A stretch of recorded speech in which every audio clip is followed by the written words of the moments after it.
What's up, everybody? Happy Tuesday. I think it might be half off wings at Buffalo Wild Wings, but if you're not there and you're here watching with us, happy Tuesday, guys. It's We Talking About Sports. We're here with a special edition of the podcast. I'm joined by Ben. We got Ron in the background here, kind of giving us those producer studio vibes, not What's up, boys? pictured.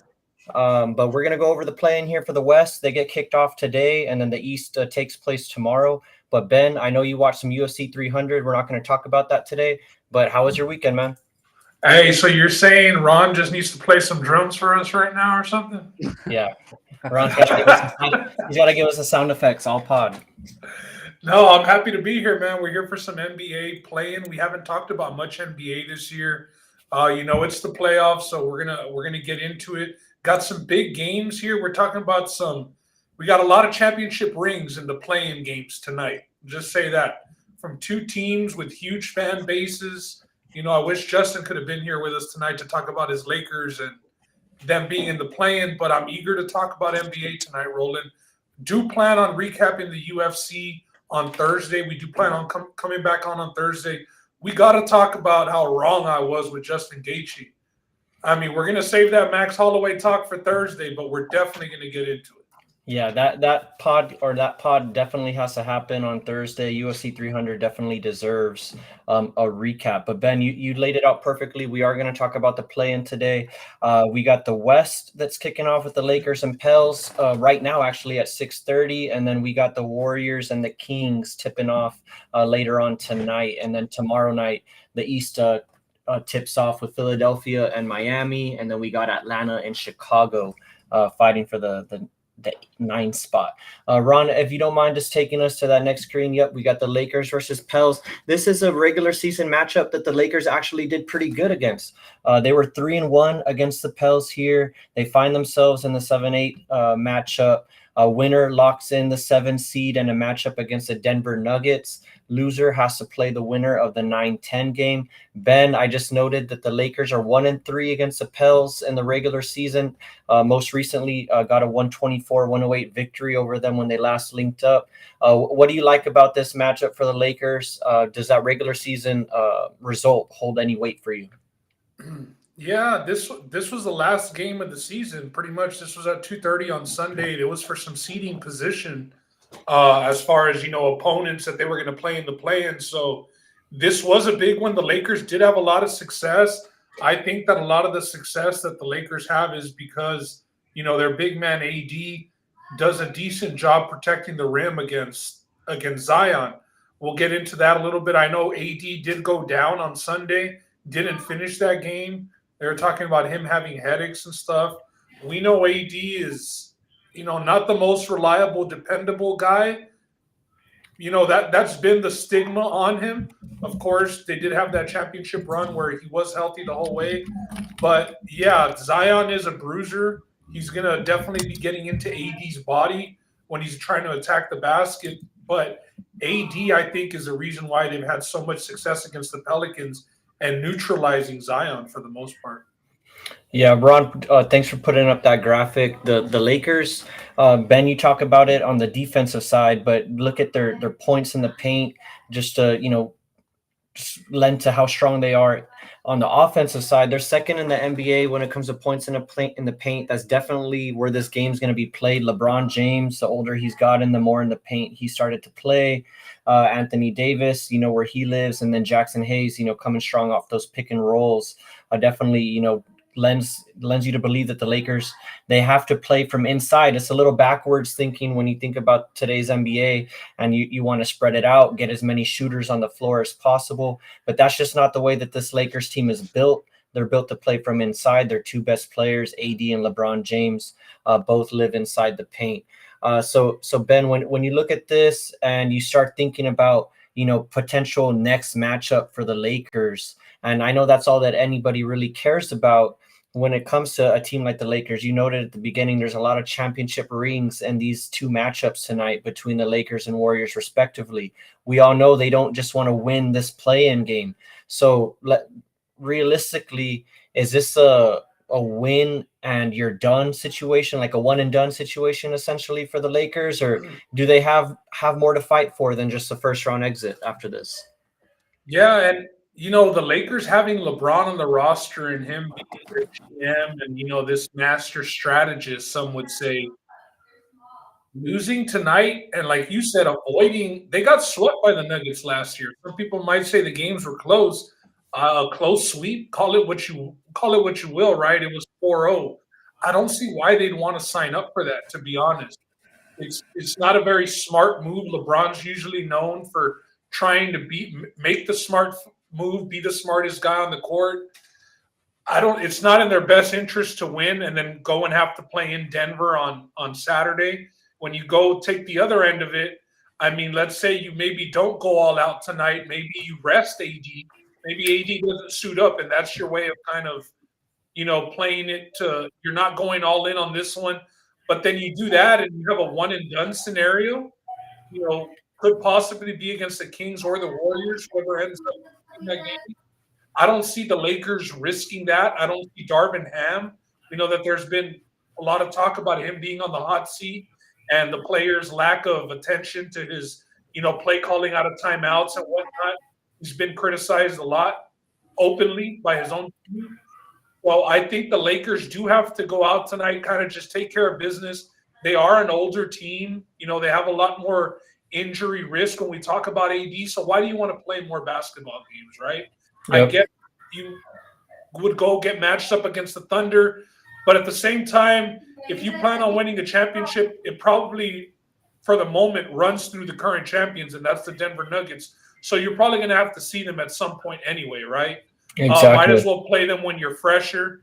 So I don't see them ducking the win tonight. I do think that they go for it. I think less basketball is better for the Lakers. Those are my thoughts on that. No, well said. I'm glad we breached this topic. Shout out Jerry in the comments saying Lakers would be dumb to lose on purpose. Shout out everybody watching right now. Definitely hit that like and subscribe button if you can, depending where you're watching. But yeah, I'm on the same page. It's one of those things that it's easier said than done. It's one of those ideas that it's a talk show topic, right? Like when you start really trying to thread the needle like that and, go for your matchups, I understand some matchups suit other teams better. And there are teams you want to avoid based on how the rosters line up with one another. And when you do consider that Anthony Davis can't beat Jokic, Ben, you brought up the sweep in the regular season. The Lakers were 0-3 against the Nuggets. So continued dominance for the Nuggets over the Lakers. But when you start trying to thread the needle and avoid a matchup, especially in a situation like this, I think it would be insane to lose on purpose tonight and then try and set yourself up with a matchup between the Kings or the Warriors. No matter how you think you match up against one of those teams, you could still set yourself up for complete disaster. And then who knows how the headlines are going to read after that loss if you do end up taking 2 L's. And the other thing that I think about too is you can't dictate your matchup when you're coming from the play-in. Like that's stuff that you think about when you're sitting pretty in the 2, 3, 4 seed and you're trying to jostle for position because you want to end up on the opposite side of the bracket from somebody, kind of like what I think it was the Clippers and the Mavericks. The Mavericks, yeah. They tanked the last game of the season for the opportunity, I think, for the Thunder to get the number 1 seed so they could avoid matching up with the Nuggets in the second round. So the Mavericks are thinking they'd rather see the Thunder as a number 1 seed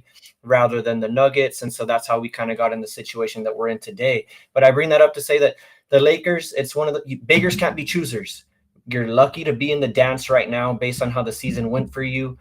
Say what you will about the coaching decision and the offseason to bring in Ham instead of a veteran presence, somebody that might sync up better with the team, or, some of the other offseason acquisitions that didn't really, come into fruition for them, giving Austin Reeves a lot of money, or that guy from the Heat, what's his name?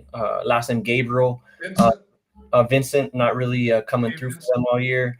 After a career year with the Heat last year. So all those things lead them to the position that they're in today. So long-winded response to just agree with you. But yeah, I think it'd be crazy for them to go ahead and lose this game. This ain't time to be fucking around. Yeah, no, this isn't time. This isn't time. You got to win the game that's in front of you. You have a good matchup against the Pelicans, a team that you've been successful against in the regular season. Take advantage of that. Be thankful for that. get out of tonight with the victory. Ron's put up some stats here. Thanks, Ron. Zion versus the Lakers this season. Pretty good stats modest for Zion, really, but 25-5 really is kind of nullified in the paint with what the Lakers have going on there.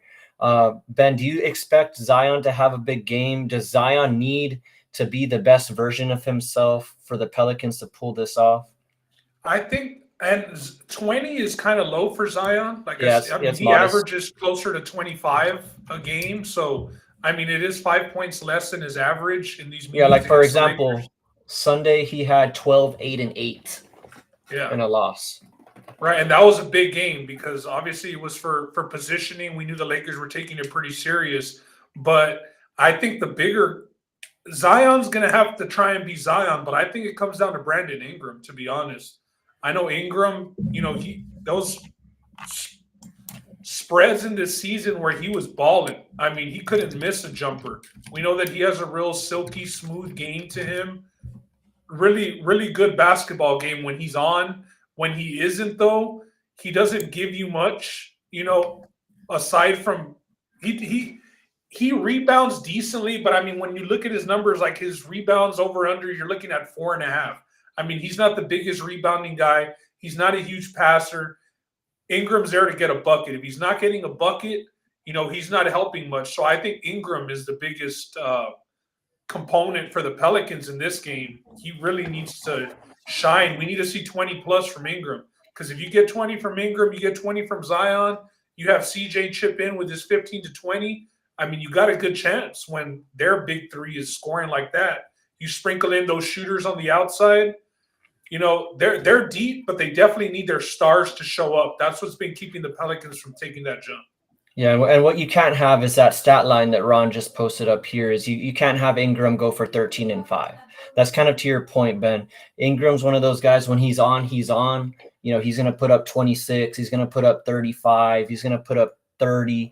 But when he's off, I mean, he's going to have a 9-point game, or he's going to have, a 13-point game. And that's something that the Pelicans probably can't survive because they haven't had much success stopping the Lakers. The Lakers have been pretty much been able to do what they want on the offensive side of the ball. So you got to think if the Pelicans take a bad game or two from one of their star players, that's all she wrote for them tonight. Oh, yeah. And the other thing is, we know Ingram has history with the Lakers. I mean, he was traded from the Lakers. We know players tend to take those games a little more personal. I mean, this already is the playoffs, so it's as high stakes as it gets. But you throw in that little extra caveat, that bonus, that, he should be playing determined, because the Lakers, was he a part of the AD deal? Is that how he ended up? Yeah, I think so. So you do want to go all out, make them kind of eat some crow or stick it to them whenever you get your shot. Yeah, and that's kind of where I'm going with this. I really can care less about who wins tonight as far as rooting. I'm not the biggest Lakers fan, but I do, respect LeBron and what he's done throughout his career. But I also wouldn't mind, the Pelicans taking a step up here. Zion taking a step up. He's another guy often criticized. Everyone always talks about his weight, what he did last year, not really coming back from injury when people thought that he could have, or I don't know if that was last year or the year before. But, he's a guy that's always, criticized, constantly talked about, comes with the hype that he had on him from high school and in college. But for the most part, when healthy, when in shape, he's shown that he's, a pretty legit player. He's a top 15 when he's in his bag, would you say, Zion? Full potential right now, top 15, top 20 player. Top 20, yeah. He can't really stretch the floor as much as you would like to put him, in that class of elite guys. But for sure, bro, he's a force. He is exactly an X factor of all X factors, just because of his freak athleticism and whatnot. So yeah. And so I think the line tonight, Lakers, I think, are 1-point favorites the last time that I checked. This isn't in the bag for the Lakers. I know everyone's talking about the Lakers. Oh, do they want to lose this game on purpose? They can just very well lose this game going all out, just because the Pelicans, they got those games that Ben talked about from Ingram and from Zion, and then you get McCollum to pitch in. So this game tonight, I think it's lined up perfectly, even though the Lakers have had success against the Pelicans. For me, and what I've gathered from the amount of time that I've watched the NBA this year, which has been probably as little as I have over the course of, my time watching sports, but the Lakers pretty inconsistent this year, right? Like if D'Angelo Russell, we just talked about, Brandon Ingram. D'Angelo Russell's another guy that, he was on La GM's trading block, and then he beat the case. He dropped some 30-point games in a row. He got off the trading block from LeBron, and he's invited to Taco Tuesday for the rest of the season. But he's a guy that can go for 35 and he'll take the Lakers over the top, or he can go for 9 and the Lakers are looking for other guys to come through. So this game can go either way. Right now, if I were giving pick a side, Ro. Yeah, if I'm picking a side right now, I'm going with the Pelicans tonight. I'm a Laker hater. I'm going Pelicans. I still like. I don't think the Lakers want to sign up for a sweep, man. I really don't. I don't think that they're that. I'm not saying that they're just going to throw the game, but it doesn't make a lot of sense, man. I'm going to pick the Pelicans at home, coming off of an ass whooping on Sunday. Expect these guys to get it together, and Zion to finally shine and put on, bro. I mean, this is his time. Moment. This is his time. Big moment tonight. So I got the Pels also, bro. Yeah. Any interest in sprinkling? Let's get off. We'll get to the last game of tonight, but any interest in sprinkling on either of these two teams for title odds? Not really, honestly. I mean, I know people always talk about the Lakers like there's some kind of, sleeping giant, and that's mostly because of what they did in the bubble and, LeBron AD, but I don't see it. You just talked about, if the Lakers get past the Pelicans tonight, they go up against a team that they haven't beat in some time, and they probably won't beat in the Denver Nuggets. And then they lose tonight. I mean, maybe get past the Thunder, but that's still, a shot in the dark there. So, yeah, I wouldn't sprinkle on either of these guys. What about you? Nah, pass. Same for me, pass. Ron with the live update, he says Lakers are up 17-15 live. So we'll get on to the next game here. Yeah, Jokic does have next. So whoever's going to sign up for that ass whooping, we'll find out here in about 2 hours. But let's get over to the second game. Yeah, so then we got the Warriors and the Kings in that 9-10 matchup. They're playing for the right to play for that 8 seed. The loser goes home.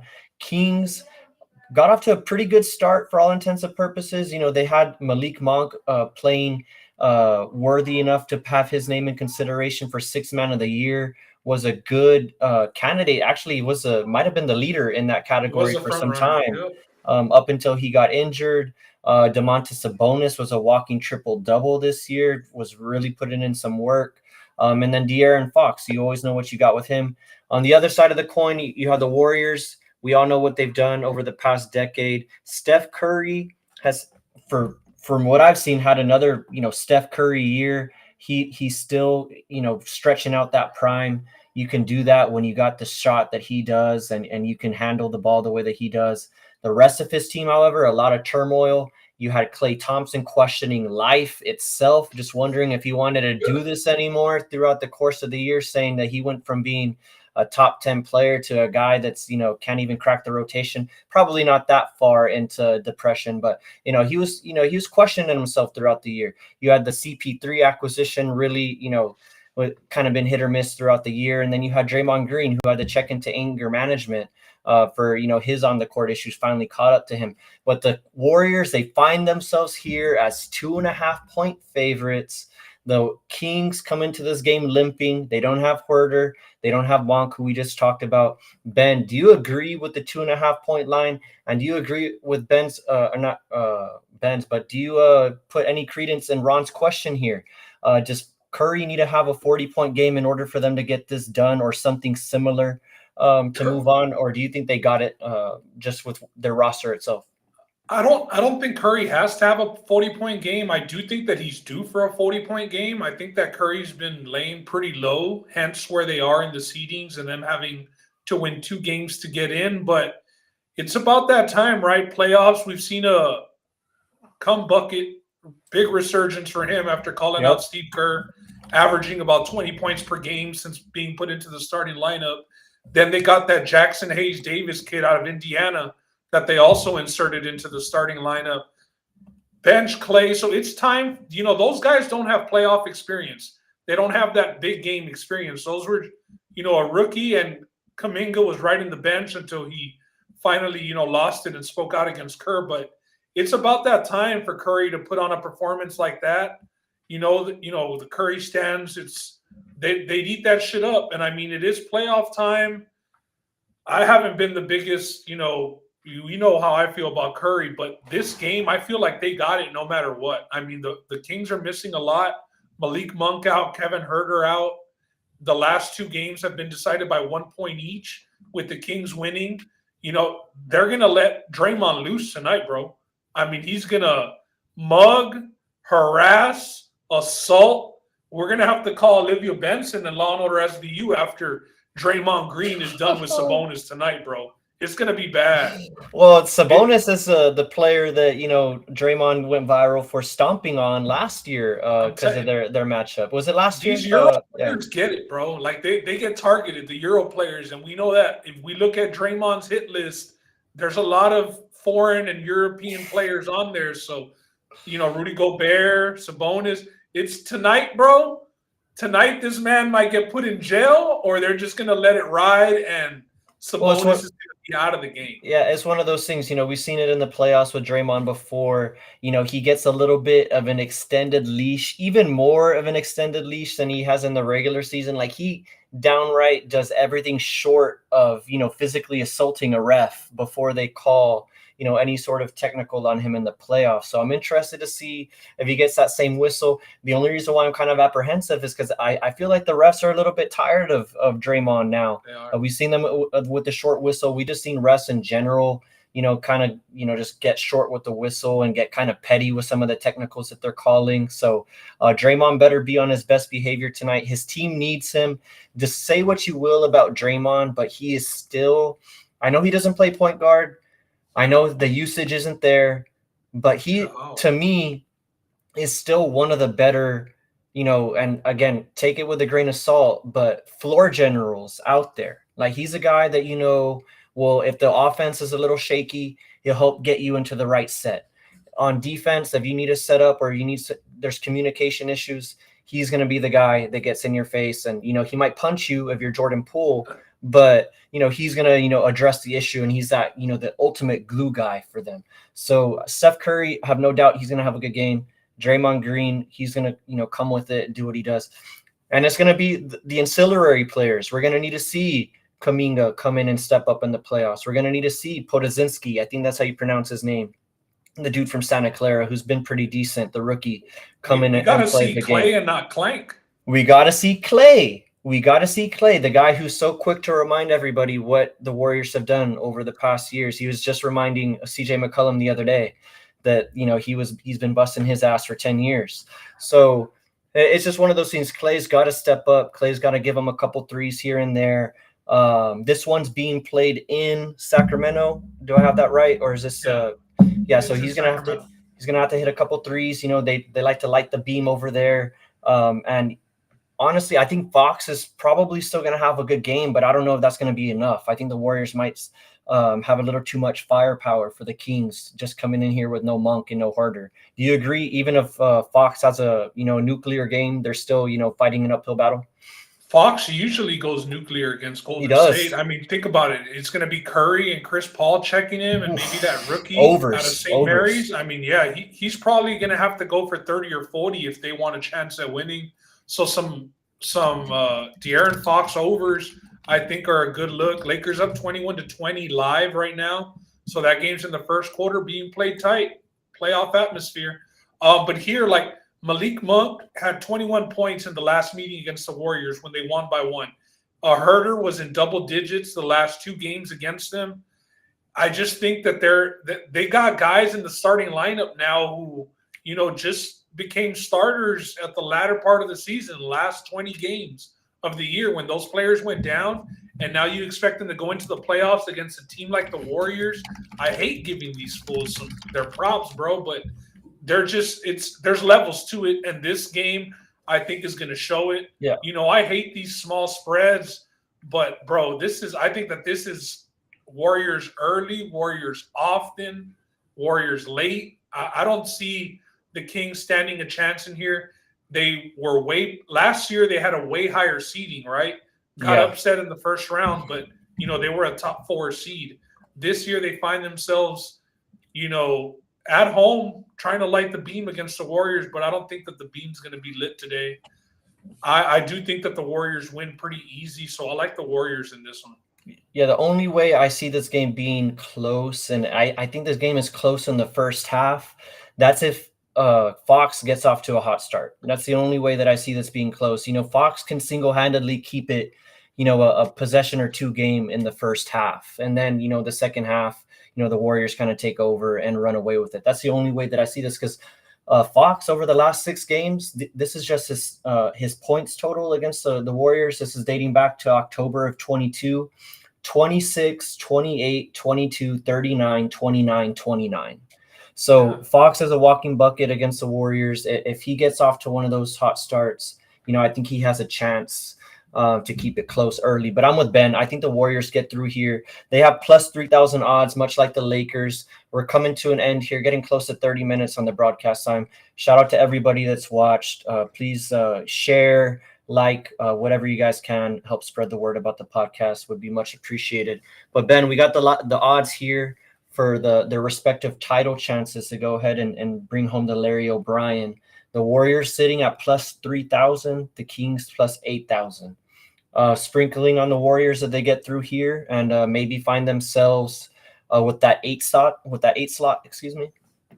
No, especially with these two teams having to win 2 games to get in. I guess that's why the odds are where they are, but I'm out, bro.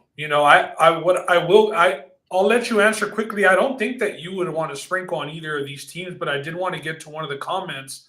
I'll let you go real quick. Are you sprinkling on either one? I think the Kings are a no-go, but the Warriors? No, the only one I would consider is maybe the Warriors, but even then, they haven't shown me like any, semblance of a championship team this year. Like, I don't think they have juice to put it together this year. Like all the other year, like when they last beat the Celtics, they were hanging around there all year. There was just a couple questions that they had to answer, but now not so much. They really, to me, haven't flipped that switch that's shown that this team is capable of winning a championship. So even though I would like them in that, I think they could potentially give the Thunder a little bit of a series. I think that could maybe go 6 against the Thunder. But even then, you get through the Thunder, you got the Clippers or the Mavericks. Things could get crazy, but you're asking a lot there at plus 3,000 to get through. The road isn't the worst. No, it's not. If you're talking about the Thunder with no experience, and then you got, the Clippers, who I do want to talk about just because Jerry mentioned that he wants to, sprinkle on the Mavs. But you got the Mavs who haven't done much in the playoffs. You got the Clippers who are a huge question mark.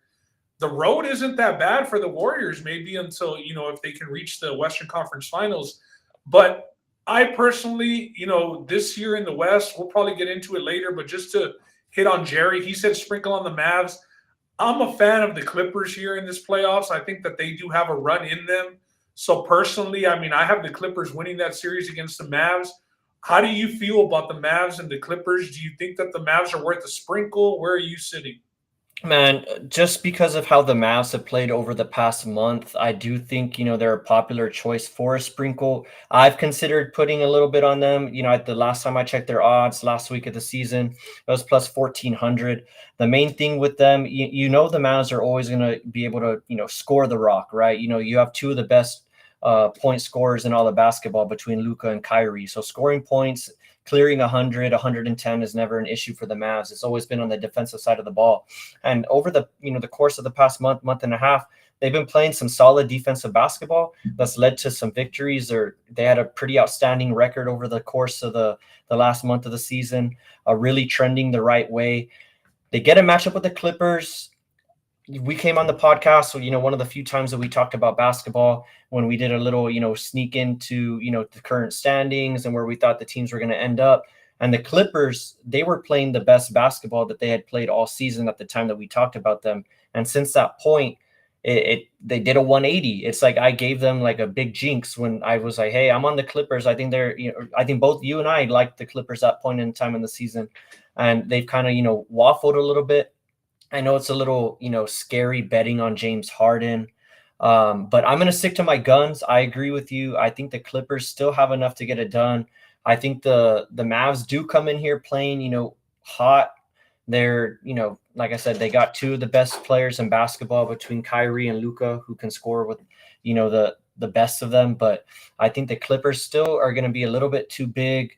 And you just hope and pray for them. And this is the only thing that scares me, that, Paul George stays healthy, that Kawhi Leonard stays healthy, and there's no issues, because that's the one thing with this team that can still derail them.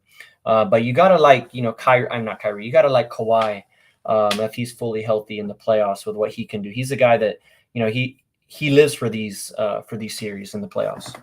Yeah, and they recently got Russ back too. We know the energy that he brings. I mean, they're a big puzzle, the Clippers. I know Jerry says, 21-year-old Luka took them to 7. I mean, congrats on going 7 games, I guess. We're giving participation awards out, I guess, Jerry. And then haven't done much 2 years removed from the Western Championship. I'm a Harden fan, man. He lived in the Western Conference Finals against the Warriors, never got over the hump, got labeled the choker. So I guess I'm just a little harder and don't give props for the one Western Conference Final appearance. We've been waiting for that MVP season from Luka. We've been waiting for him to get them over the hump. It doesn't look like an MVP is coming this year, and we'll see how they do in the playoffs. But I will say Luka is known for busting the Clippers' asses. So, he usually puts up high 30s, low 40s, even 50s against the Clippers. They do have Paul George. They do have Kawhi. They do have bodies to throw at him. We'll see how it goes. And it's already started with the injuries. I thought I read something earlier this morning. Not sure if it's, one of those like NBA Centel or the fake Adam Schefter or the fake wash bombs, with the different little handle you got to, look out for with the fake check mark. But they were talking about Kawhi Leonard, that he was experiencing some inflammation. I'm looking at ESPN injury report right now. As of this morning, Tyronn Lue said Leonard, partial participant in Tuesday's practice due to his knee issues. So already a little bit of concern there. Hopefully, Kawhi is able to muscle through it. Uncle Dennis, put some shots in his knee and he's able to get through it. But yeah, if he's healthy, give me the Clippers. If there's some issues there, I might be coming on here next week singing a different tune depending how these matchups go between the Mavs and the Clippers. But that's definitely out of the West, probably the series that I'm looking forward to the most. Yeah, I mean, big Mavs fan, I guess. Mavs in 5 or 6. I get that Luka put up good numbers, but I mean, Jokic was a 2 seed, put up really good numbers. And Shai Gilgeous-Alexander put up hella numbers and has the Thunder as a 1 seed. So, I mean, I get that he put up good numbers. He didn't average a triple-double. He was just shy of it. It's another year of Luka not getting MVP. And it's no disrespect to Luka, because I think Luka is a top 5 player in this league for sure. Once, some of the guys on the top kind of clear out, he might be competing for, that top player in the league, top 1 to 2. That's just how good Luka is. But the stats are a little, I don't want to use the word misleading, but if we're, keeping it a buck, the usage numbers are also numbers that we've never seen before with Luka. We've never seen guys with usage percentages in the 36% rate. Bro, but this is the thing, though. Roman, I know, but that's like, but that's what I'm trying to say, though. What I'm saying is, I'm saying it to kind of detract from what he's been doing, because it's a little misleading. Of course, when you have the ball 40% of the game, 40% of the time that the offense has the ball, you're doing something with it. Of course, your numbers are going to be crazy, and some of the other guys on your team aren't going to do as good, and you're going to look like a stud. That's everything that people used to say about James Harden back in the day. That's why people always used to detract at his assist numbers and say, oh, well, how can James Harden be, this good of a passer? You see him, he's a ball hog. Of course he's going to get these assists because he's dribbling the air out the ball. I mean, it goes both ways. Said now, like it's I know, but I'm bringing it up, though. And yes, no, I Jerry. feel you, but then also like 35, 9, and 9. I mean, we saw Westbrook average a triple-double for 3 years in a row. Like, so he didn't even average a double-double. I get that it's 35, 9, and 9, but the bar is not set higher, bro. We've seen guys average a triple-double for 3 years in a row. And, I mean, he's still the 5, 6 seed in the playoffs. When are the Mavs going to be at the top like they're expected to be with a generational talent like Luka? That's all we're asking. And that's very fair. And, the only, and I get, Jerry, where you're coming from too as a Mavs fan, but also to not, shooting Ben Bale here, having lived through it as a Rockets fan and a James Harden fan. Come on. But it is, kind of the thing where Luca is in kind of this extended, honeymoon phase where, he's just come onto the scene. Everybody's in love with his game. He was this, Spanish or not Spanish. I don't even know what his ethnicity is, but, this kid playing and dominating in the Spanish league, something that we haven't seen done before, comes in, does the exact same thing in the NBA. Lo and behold, the results are similar to some people that have gotten chastised over the years, which is, early playoff exits. Does he get gassed out in the playoffs? Yes, Kyrie's Is he in here. shape? Is he a Is he in cone on shape? defense? All shit that I heard as a Harden fan, and it was sure. bashful. But with Luca, it seems to be like It gets swept under the rug almost, for Yeah. sure. And so, Jerry, I'm glad you brought that up because it is true. I think the Mavs are playing a better brand of basketball today than they have in the past because of Agreed. Kyrie. And, lowering those usage numbers from where they've been at all-time highs with Luca in the past. Because I'll tell you, sitting around and standing around and waiting for somebody to pass you the ball or not, that's not good offense most of the time. And so when you rely on some of those other guys to step up at times, it doesn't happen. So the Mavs, they've made some good changes. We didn't talk about Derek Jones inserting him into the lineup.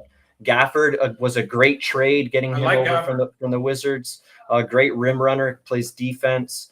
So yeah, the Mavs got some good pieces. That's I think probably going to be like the series to watch, bro. Yeah, it's the best series. It's the best series of the first round, Mavs versus Clippers.